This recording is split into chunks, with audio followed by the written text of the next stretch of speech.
All right, and once again, we're reading from my book, The Purpose of Life, a brief scientific and magical approach for the zodiacal age of Aquarius. And this is chapter 5, The Dark Night of the Soul.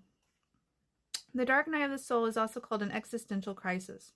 During this crisis point, a person's entire sense of self is torn down, and they experience a variety of scary feelings. Depression, isolation, hopelessness, anxiety, and a sense of distorted reality can occur during a dark night of the soul. We can see ourselves as a victim of life itself. The dark night of the soul can occur for a variety of reasons: divorce, a grim medical diagnosis, the end of a friendship, a breakup, a terrible car accident, the loss of a loved one or pet, and the loss of a job. All of these are valid reasons to feel as though our world is falling apart and can challenge our sense of self or our approach to life. Our egoic paradigm has been ripped off like a scab on an old wound. The first thing to know is that a dark night of the soul is perfectly normal. Everyone goes through them from time to time. None of us make it out of this world alive, as they say, and most of the time we lose, at the very least, our parents before we pass away ourselves. The second thing to know is that it's actually a good thing, as far as esoteric teachers are concerned, because it tears down the walls of the ego. A lot of the people that I have encountered that stepped into the spiritual path as a healer or a life coach did so because they had experienced an existential crisis. In Greek lore, there's a being by the name of Chiron. Chiron was a centaur and a renowned healer. His entire life was a dark night of the soul. He was rejected at birth by his mother, he had a wound that could not be healed, and gave up his godhood to become mortal. Yet he is known to be a profound healer, and referred to as a healed healer. Sometimes to really know something, you have to go through it yourself. Neurosurgeon Eben Alexander was the typical scientist who didn't believe in God until he picked up a rare form of bacterial meningitis and experienced heaven. He was officially brain dead according to science and should have been incapable of thinking. After his existential crisis, his entire life changed, and he found more happiness than he ever had as purely a neurosurgeon. When I worked at a shipping company, I was taught a concept called a cornerstone. We would build walls out of boxes a bit like Tetris on the physical level, but the most important box was the first one that went in the corner of the wall. If the wrong box was chosen, one that wasn't big enough or not solid enough, the entire wall could fall, resulting in injury not to just the objects in the boxes but to employees. Picking that first box was very important. Most people build a wall and even a tower of beliefs during the course of their lives. The name of this structure is the ego. We decide that to have a perfect life, we need certain items. The American dream is an example of a recipe for happiness. Get the right job, find the right spouse, get the right house, and have children so that you can live happily ever after. The tarot has the best description of the dark night of the soul in the Tower card. Now, I know most people think of the tarot and think of it is for divination via speaking to demonic entities. That's very superstitious dogma.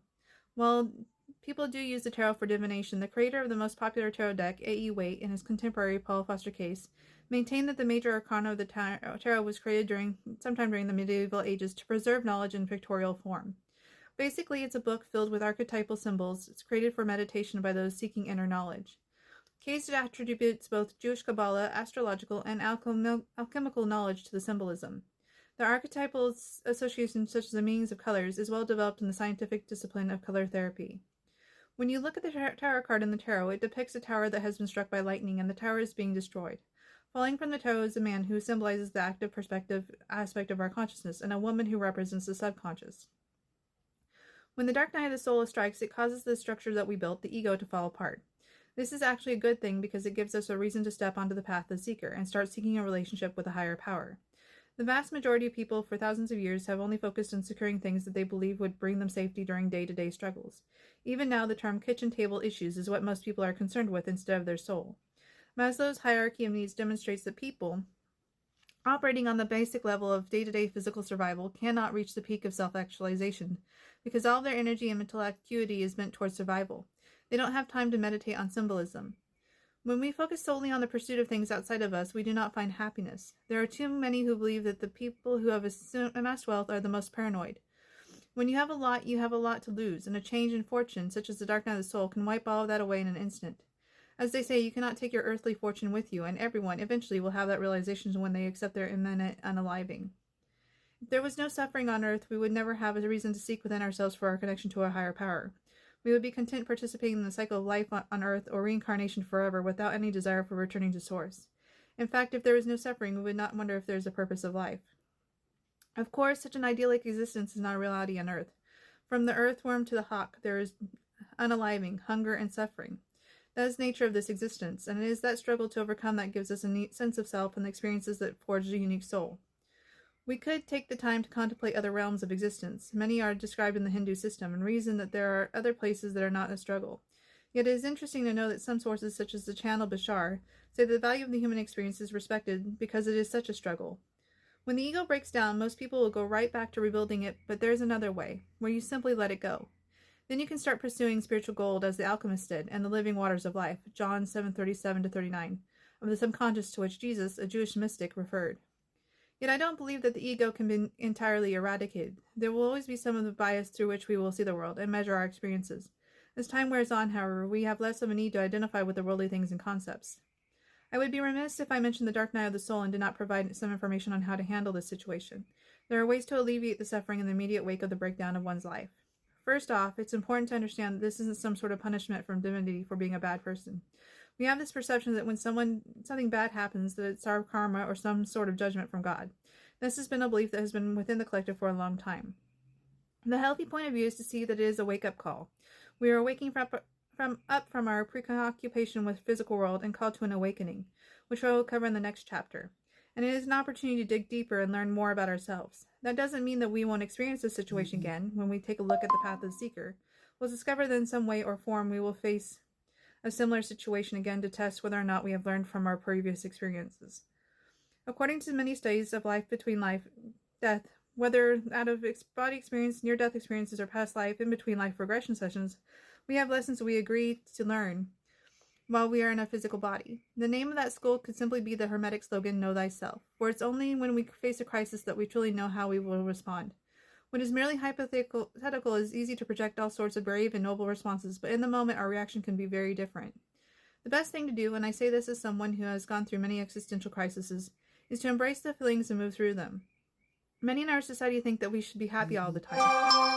However, as I write this in 2023, the American Psychological Association states that the vast majority of the population admit they are unhappy and stressed out. We have emotions, so there will be up and downs in how we feel. If we repress the emotions, we will go into our subconscious shadow, and when we face a similar challenge, erupt on a much larger scale.